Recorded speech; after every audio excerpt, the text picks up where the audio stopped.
RPGs precisam de uma atualização constante? Quando você compra uma edição e logo depois vem outra, o que acontece?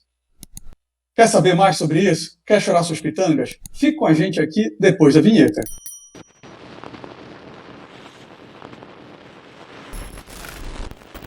Fala, perdidos e perdidas, sejam muito bem-vindos aqui ao episódio de hoje sobre Dois Perdidos no Tempo, que a gente vai falar sobre essa questão delicada que acontece com quase todo RPG, que é a atualização constante, o lançamento de novas edições. E vou logo te avisando, o primeiro, o melhor e o mais fantástico RPG de todos os tempos, o Dungeons & Dragons, ele já teve 5 edições, não é isso, Fábio? E são atualizações, pessoal, constantes. Só que nem sempre isso funciona. Às vezes você poupa aquele seu suado dinheirinho ali, compra aquela nova edição e logo depois a editora, a empresa, surge com uma edição revisada, uma edição 3.5, 5.1, 20.1 e a sua já não vale de nada. E aí, pessoal, o que você acha desse cenário? Como é que a gente procede? E tem mais um caso, né, específico para a gente estar fazendo esse vídeo. Foi um caso que aconteceu aqui no Brasil, não é isso, Fábio? Agora, recentemente, né, teve uma certa, sei lá, revolta, frisson na comunidade, tal, especialmente na galera do Tormenta 20, né? E assim, só para deixar claro que a gente não vai falar aqui especificamente do Tormenta, até porque ninguém jogou Tormenta aqui, mas assim, foi o motivo, né, que deu a ideia da gente fazer esse vídeo, porque assim, segundo os informes, a Jambô fez a edição do Tormenta há 20 anos, né? Foi um grande sucesso, bateu todos os recordes do Catarse. Só que logo depois, um ano e pouco depois, ela já lançou uma edição revisada, né, a edição do jogo do ano. E, segundo os fãs, os conhecedores, várias regras deixaram o livro antigo obsoleto.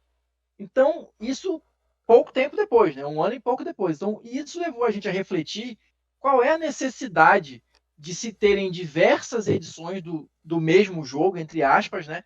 No que isso pode ter um lado positivo, o que isso pode ter um lado negativo, quais são outros exemplos, né, de jogos e sistemas que tiveram várias atualizações aí ao longo dos anos. Então é mais ou menos essa a ideia para a gente bater um papo aqui hoje. Loreto, você que é o mais antigo aqui, participou da criação dos primeiros RPGs.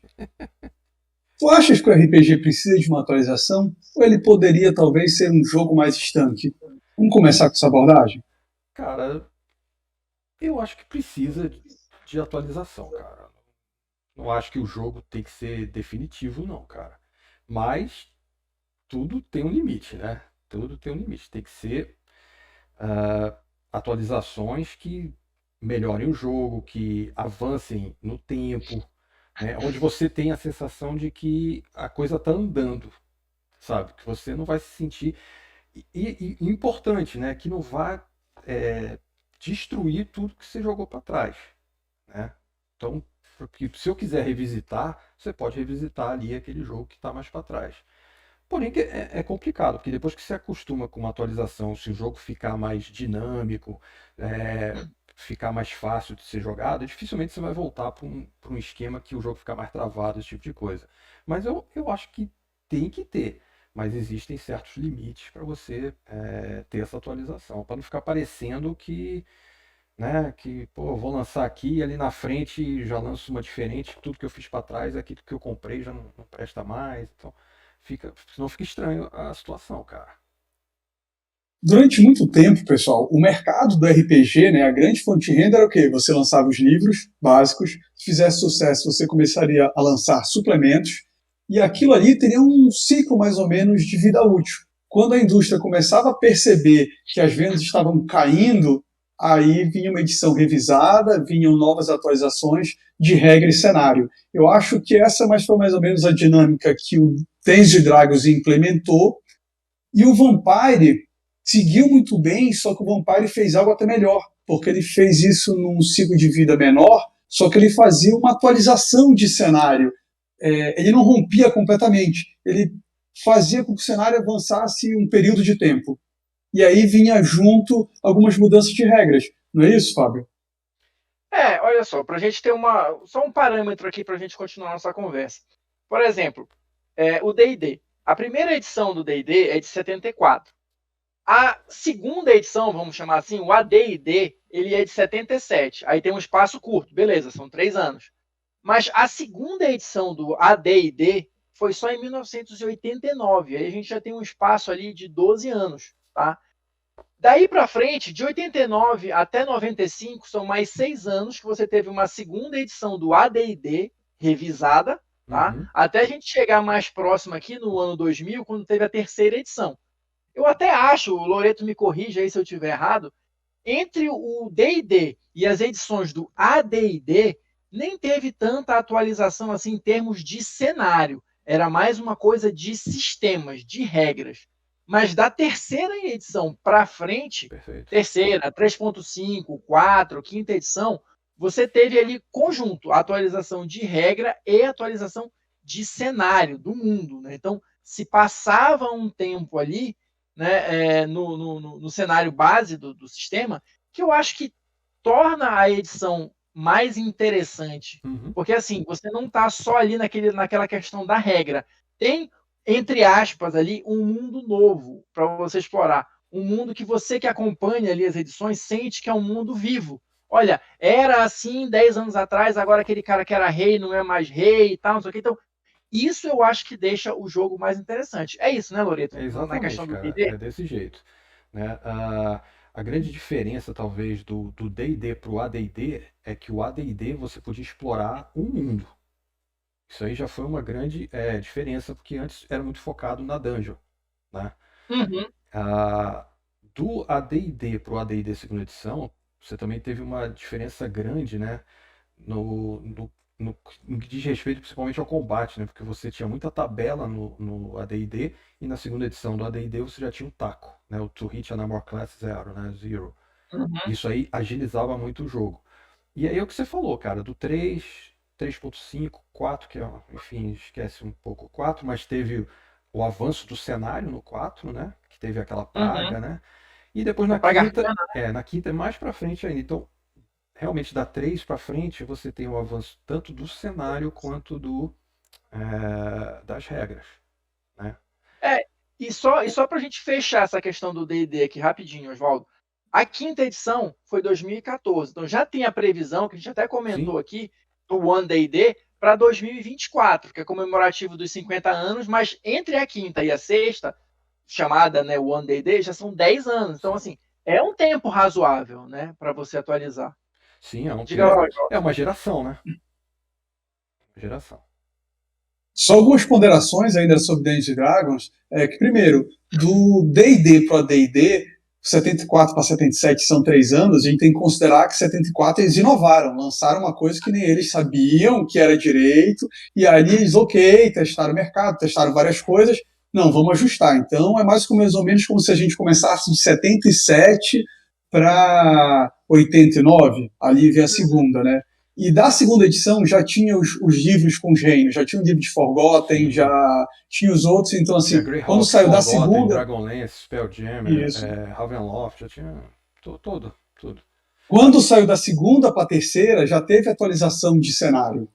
Entendeu? Uma coisa que a gente tem que lembrar também é que até 89 era praticamente D&D, cara. Né? E os outros que existiam quase todos giravam em torno do mesmo tema. Lógico que você tem algumas coisas diferentes, mas a maioria era girando ali na fantasia medieval, né, cara? Depois de 90 que o negócio, com o Vampire principalmente, cara, que aí você cria realmente ali pelo menos 2 caminhos, 2 vertentes.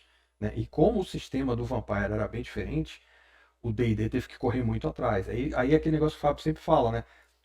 O D&D ele olha o mercado, vê o que está acontecendo e tenta se atualizar em função disso. Antes era só o D&D em função do D&D, depois o D&D em função do mercado que estava sendo, né, estava começando a expandir. Né? Então isso aí muda bastante o cenário. Mas ainda falando de D&D, para a gente fechar o que o Fábio falou do One D&D, que são 2024 a previsão, 10 anos depois, o D&D ele não vai fazer essa atualização, as regras são quinta edição. Você ainda vai poder jogar, eles não vão fazer algo incompatível, eles só estão fazendo já mudanças opcionais, digamos assim, de cenário, entendeu? O que eles já lançaram no vídeo Aí o que você tem na quinta, muito material vai ser utilizado, inclusive as aventuras, elas vão ser compatíveis com tudo que você vai lançar do D&D para frente. Agora vamos para Vampire, então, porque eu acho que Vampire tem uma dinâmica mais curta, só que é uma dinâmica mais interessante. E ainda assim, são revisões, tanto no D&D quanto no Vampire, que sempre foram muito bem aceitas. O público nunca se sentiu enganado. O Vampire, por exemplo, a primeira edição do Vampire, que nem chegou aqui no Brasil, é de 91, né? Então, assim, pelo pouco que eu fiquei sabendo e pesquisei depois, ele era realmente um jogo ainda meio cru. Ele tinha algumas coisas bacanas, mas dava aquela ideia de que ele não estava totalmente pronto. Sim. Tanto que logo depois, em 92, veio a segunda edição do Vampire, que foi a primeira que chegou no Brasil, que fez aquele grande sucesso. Aí, beleza. E aí, essa vida da segunda edição, ela foi mais ou menos ali de 92 até 98, mais ou menos. Então, a gente tem aí também um período de tempo considerável. 6 anos. Porque, assim, na questão do Vampire, eu acho que é diferente a dinâmica, porque o Vampire, ele tinha muito aquela questão da mítica do final do milênio, né? E ele meio que retratava o mundo contemporâneo. Então ele tinha que ir avançando em direção ao tal do ano 2000, onde iam acontecer todas as confusões de todos os jogos, né? E à medida que os jogos foram se entremeando, isso ficou cada vez mais forte. Então você tinha o Apocalipse, você tinha a Gerena, a Ascensão, o sei lá o que diabo lá dos outros cenários que eu não me lembro. Mas assim, também, toda vez que você avançava alguma coisa ali em termos de edição, você avançava o plot do mundo das trevas, de uma maneira geral, em direção ao ano 2000. Eu lembro que tinha uma época até que eles tinham eventos anuais, né? Que saíam livros referentes àquele evento para todos os sistemas, que era uma maneira de você ir avançando o cenário. Sim. Então, nesses 6 anos da segunda edição, você não vai ter grandes mudanças de regra, você vai ter o avanço do cenário. Até E daí porque para o frente, Vampire era né? uma pegada diferente, né? Sim, O que era o E, mais importante na realidade no Vampire é o cenário que está acontecendo para você poder interagir com ele. Então, né? exatamente. A grande mudança assim, de regra foi da segunda para a terceira edição, que aí a gente vai pegar aqueles momentos finais, né, do Mundo das Trevas do Vampiro Clássico, Uhum. que vai de 98 até 2004. Que aí você vai chegar finalmente no ano 2000, você vai contar tudo o que aconteceu. Os jogos todos tiveram as suas histórias oficiais de encerramento de toda aquela confusão. Ou seja, por mais confuso que tivesse já no final, né, por mais maluco, por mais que você goste ou não, eles tentaram dar um final para aquilo ali. Ainda que o final da sua série preferida tenha sido uma droga, ela teve um final, né? Então eu acho que nisso eu concordo com o que o Arnaldo falou. É uma pegada completamente diferente do D&D. Eles tinham uma preocupação, na minha opinião, mais em relação ao cenário e a questão das regras foi meio que uma consequência, né, deles irem atualizando, modificando uma coisa aqui, outra uma coisa ali. E aí, pessoal, o Vampire ele faz um salto interessante que a gente já vê com alguns jogos, que o Vampire, depois da terceira edição, até lançou uma edição, acho, comemorativa em 2011, de 20 anos, só que ele ficou um tempo meio que esquecido, a White Wolf acabou sendo vendida, enfim, saiu do mercado. E em 2018 lançou a quinta edição. Só que aí, claro que ainda tenta pegar na fonte Vampire, algumas coisas estão lá, só que devido ao salto temporal, já é uma coisa, um produto totalmente novo. Sim. Na verdade, depois que encerrou em 2004, eles lançaram aquele Hacking, né, que não era uma continuação direta, era tipo uma reinvenção do jogo. E a quinta edição surgiu a partir do Vampire 20 anos, né? Como a edição comemorativa dos 20 anos fez sucesso, eles retomaram uma pegada mais próxima, entre aspas, né? Estou aqui chutando, dos jogos originais. Mas aí sim a gente teve uma atualização de novo, de cenário, de regras e uma série de novidades, né? Mas o que eu quero dizer assim, é que a linha básica do Vampiro, do Mundo das Trevas clássico, na minha opinião, estava mais preocupada com a atualização de cenário do que de regras em si. Pessoal, e agora vamos voltar. Esses foram dois exemplos de jogos que fizeram o D&D, que é um clássico, e o Vampire, que teve uma representatividade muito grande, de quando a atualização, quando as edições revisadas e novas versões dão certo. Quando é que vocês acham que começa a não funcionar? Que o público começa a se irritar ou que dá um ruído, tipo aconteceu agora no Tormenta? Olha, eu tenho um exemplo aqui que, assim, eu não sei se. Quer dizer, deu certo, deu, porque está aqui até hoje, mas eu acredito que no meio do caminho aí, talvez algumas pessoas tenham ficado com uma certa raiva, é o Call of Cthulhu. Porque eu acho que desses que a gente citou aqui, o Call of Cthulhu foi o que teve mais edições. O Call of Cthulhu está na 7ª edição já. E na maioria das vezes você vai ter ali edição revisada, edição que compila a regra, apresentações diferentes do livro com pequenas alterações. Porque assim, eu nunca joguei muito Call of Cthulhu, tá? Eu joguei uma das primeiras edições, mas até onde eu me lembro, ele não tem um cenário base que ele vai avançando. O cenário base de Cthulhu é ali em 1930, por ali e tal, e você vai. O que vai mudando, na verdade, são as regras e o sistema.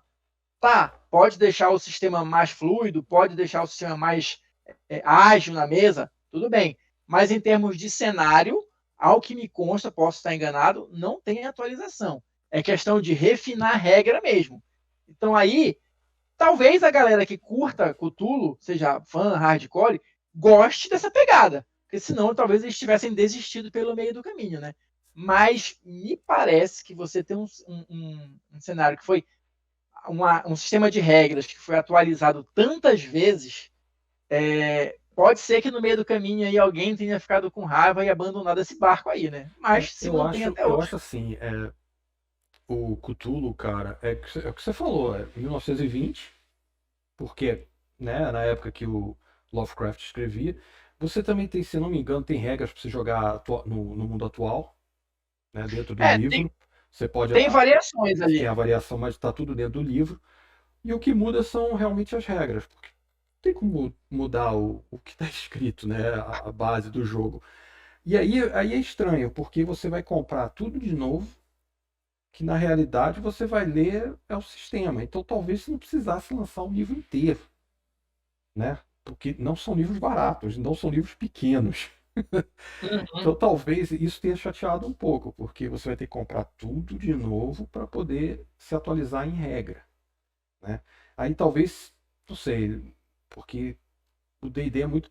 A quantidade de gente que joga o D&D é muito maior do que a quantidade de gente que joga o Call of Cthulhu. O D&D ele sempre lança na internet algumas regras para você atualizar personagens, esse tipo de coisa que você puxa ali e pode colocar no jogo, entendeu? Talvez o Cthulhu funcionasse melhor se fosse dessa forma, nesse tipo de atualização, não sei. Mas a sensação que eu tenho também é essa, cara, que a galera, muita gente deixa de jogar por conta desse. Pô, toda hora, de 2 em 2, 5 em 5, sei lá, tem um livro diferente, tem uma coisa nova pra você comprar, né? Olha só para a gente ter um parâmetro aqui, tá? Call of Cthulhu, primeira edição é de 81, segunda de 83, terceira 86, aí você vem ali 89, 92. Aí a gente já está na 5ª edição. Aí com pequenas alterações de regras, tá? Aí da 5ª edição, 92. 98, você tem uma 5.5. 99, você tem a 5.6. 2001, você tem a 5.6.1. Né? Que assim, é a mesma coisa, com uma apresentação diferente, com alguma regrinha aqui ou ali e tal. Eu acho que o negócio vai começar a melhorar nesse sentido a partir de 2001 também, que eles lançaram a edição de 20 anos. Mas olha só, como, aí eu acho que é meio sacanagem. Em 2001 teve a edição de aniversário de 20 anos, tá? Que na verdade é ou melhor, a 6ª edição de 2004 é o mesmo conteúdo da 5ª edição de 2001, uma apresentação diferente. Então, pô, peraí, né? Isso aí eu Aí acho bandalheira. Você começa a lançar ficar uma nova estranho. versão do mesmo livro começa estranho. Mas a 7ª edição, que é de 2014 agora, eles deram uma folguinha, né, para o pessoal recompor a carteira. E eu acho que fez mais sucesso aí, que de repente atraiu o Voltar aos público de pontos de novo. sanidade, né? Voltar para. Deu tempo da galera se recuperar aí para voltar a jogar com tudo. Cara, eu até entendo que, por exemplo, um jogo de RPG, ele não é só a mecânica narrativa, entendeu? Principalmente quando você faz um jogo com um livrão ali, com escrevendo cenário, muita dinâmica do jogo em si. Por mais que você faça playtest, por mais que você tenha bons game designs, não, quando você lança no mercado e aquilo ganha o mundo, começam a surgir dúvidas, questionamentos, problemas, e às vezes você errou, entendeu? Você precisa refazer para equilibrar. A gente viu o D&D quando lançou 3 anos depois, a gente viu o Vampire, que eu acho que lançou o primeiro, lançou o segundo. Acontece esse tipo de coisa. A pior coisa que tem, vou fazer um paralelo com um board game, é quando lança um board game e aí você vai jogar, cara, você tem que ter um livro de FAQ maior do que o livro de regras original. É tanta coisa que não foi prevista depois, cara, isso perde a graça. Então, imagina o saco que deve ser você estar ali com um livro de RPG do sistema e você ter que ficar consultando toda hora na internet para tirar dúvidas como a interpretação, enfim. Foi mal projetado, mas aconteceu. Agora, quando ele começa a se repetir isso com muita frequência, aí fica com uma cara de caça-níquel. Sim. Porque eu acho o seguinte, se você tem... Claro, vamos lá, vamos trazer um outro elemento aqui para nossa conversa. A gente está falando aqui de empresas, né? Cujo negócio é vender livros. Então, beleza, eles querem vender cada vez mais livros porque esse é o negócio deles. Até aí, tranquilo.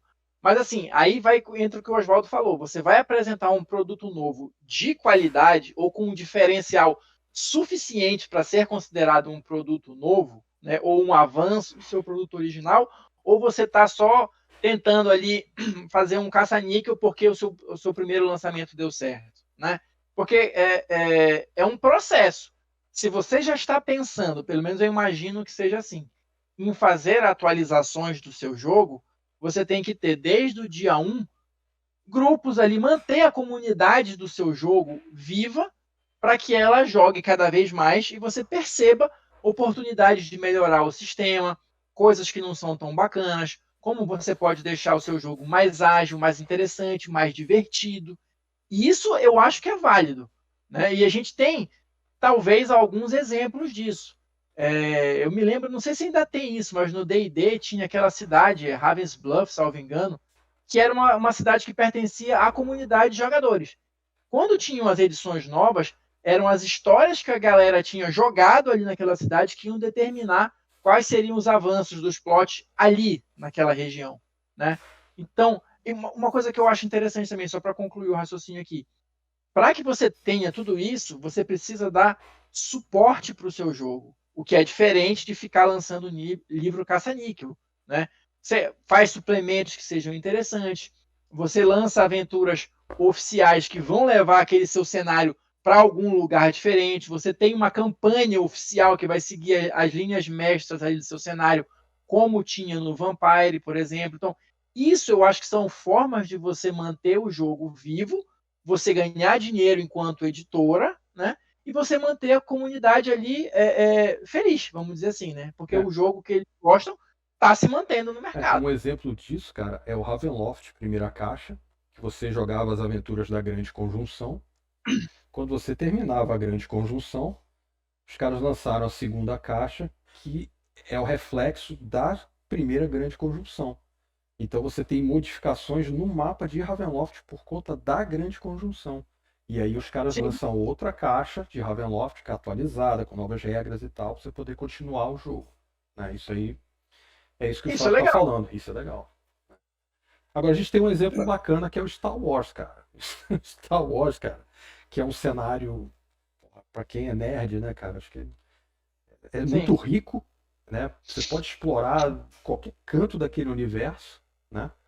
Só que cada jogo, cara, é uma coisa completamente diferente da outra, né? Os sistemas, eles vão mudando assim, de forma totalmente diferente, cara. Você tem o Star Wars, que acho que é o primeiro que você jogava com D6. Você teve Star Wars, que foi adaptado para o D20. Você tem o último Star Wars, que é esse Fronteira do Império, né? Que começa com esse Fronteira do Império, que você nem joga com Jedi, né? Porque está lá na borda do Império, né? Lá no Outer Ring, em que os dados são completamente diferentes. São dados específicos para você poder jogar o Star Wars, cara. Então, assim, Aí é aquela coisa, o cara escolhe qual que ele acha mais bacana de jogar, porque não tem um avanço assim de, sabe, de sistema e tal. São outros sistemas, são sistemas diferentes. Aí a escolha é, eu vou me adaptar melhor nesse aqui e vou jogar esse. Porque o cenário é Star Wars, né, cara? É porque Star Wars nasceu da RPG, né? Era uma grande marca, essa marca tentou por diversas vezes, e aí tenta com o sistema, tenta com uma empresa, tenta ali, então acaba acontecendo isso, né? Por um lado, a versão que você compra, você pode continuar ela jogando ali, porque é uma coisa completamente diferente. Exatamente, Então, é isso que eu tô dizendo. na verdade, não é bem uma atualização degrau por degrau. É aquele que você vai se adaptar, aquele que você vai gostar mais e vai jogar, cara. Não, e assim, no frigir dos ovos, no final das contas, você vai jogar o RPG que você quiser jogar, né? Você não é obrigado a migrar com as atualizações, você não tem... O seu jogo não vai perder a validade. Tudo que eu joguei não serve mais para... Não, pô, você jogou, você se divertiu, né? Exatamente. Você não precisa necessariamente pular para novas regras. Assim, por exemplo, não sei a experiência de vocês, mas eu, enquanto jogador, eu joguei bastante D&D, mas eu nunca joguei campanhas oficiais ou histórias que estivessem envolvidas nos plots oficiais da Wizard, né? Da época lá, da TSR, enfim. Então, se avançou a história, se o Azul não é mais... Então, para mim, isso não vai fazer diferença nenhuma. Mesma coisa no Vampire, nunca joguei as histórias oficiais. Então, quem é o príncipe de Chicago agora, não me interessa, porque eu estou jogando a minha história aqui em outro lugar. Então, tem muito isso também. Você quer se envolver completamente no universo do seu jogo e seguir ali os passos que a companhia, que a editora vai lançando, ou não. Porque assim, a gente fica com a necessidade de ter sempre mais material para ter mais ideias e jogar coisas diferentes, assim, no mesmo cenário. Mas, via de regra, se você tiver um livro básico, já é mais do que suficiente. Uma boa imaginação já é mais do que suficiente para você jogar a vida inteira. Tem amigo meu que joga a segunda edição do D&D até hoje, cara. E é isso. O cara gosta da segunda edição, ele joga na segunda edição, e a galera gosta da segunda edição, todos jogam, tá todo mundo feliz. O cara não sabe nem como é que é a quinta, não sabe nem como é que é a capa da quinta edição. Porque a segunda edição é suficiente. É que eu acho que passa por uma questão que é quase que uma característica do capitalismo atual, pessoal, que as coisas todas elas têm que durar menos, os ciclos estão cada vez mais curtos, a gente pode pegar da durabilidade das geladeiras dos nossos avós para os eletrodomésticos de agora. Então isso é uma característica presente no capitalismo, celular, videogame, até carro hoje em dia, o ciclo de tudo está mais curto. E aí isso está indo para o RPG. E quando ele é muito, muito curto ali, a sensação de você se sentir enganado, ela é muito frustrante. Mesmo que, beleza, vou continuar jogando com o meu jogo aqui, mas dá aquela sensação de assim, poxa, eu comprei agora e vocês vão lançar daqui a 2 meses uma nova versão contra a minha, pô, não teve campanha, não teve nada. E isso é frustrante, entendeu? Não. E isso aí eu acho sacanagem, porque assim, no caso, pô, é uma edição especial. Porque, vamos lá, assim, sem querer fazer nenhum juízo de valor, mas assim, pegando o que a gente tem de fatos. Você teve, por exemplo, a edição de 20 anos do Vampiro, que era para ser somente uma edição comemorativa. Como ela fez sucesso, foram lançando outros livros e acabou desembocando no V5, porque a empresa viu que a galera estava consumindo. Tinha mercado, né, Fábio? Tinha mercado. Tem mercado. É diferente de você lançar uma edição comemorativa e tal, do maior RPG, Tormenta 20, tal, não sei o que, beleza? Fazer um mega financiamento que movimentou a comunidade, e aí um ano e pouco depois, você já lançar uma edição atualizada disso. Eu vejo uma diferença aí, né? Não estou dizendo que o pessoal fez isso de forma premeditada e tal, mas que é esquisito, né? Mesma coisa, o exemplo que eu dei aqui do Call of Cthulhu. Você vai lançar uma edição comemorativa de 20 anos e tal, não sei o que, toda bonitona e tal. Aí, alguns anos depois, já esgotou a impressão que me dá, né? Já esgotou essa tiragem aqui, super especial. Então, vamos pegar o mesmo material, fazer uma capa mais simples e tal, um pouquinho mais barato, e a gente lança de novo aqui, 6ª edição. Porra, sacanagem isso, né? Mas, enfim. Pessoal, deixa pra gente aqui o seu comentário, o que você acha disso, se você acha que você está sendo explorado, se você é aquele cara que adora esses lançamentos das edições, que você tem todas elas em coleção na sua estante, e inclusive que surgem outras, tem público para tudo quanto é jeito, pessoal. Principalmente se você tiver o toque de colecionador. Mas deixe seu comentário, ative o sininho, se inscreva no nosso canal, é sempre muito importante a sua participação. Falou, galera. Falou, pessoal.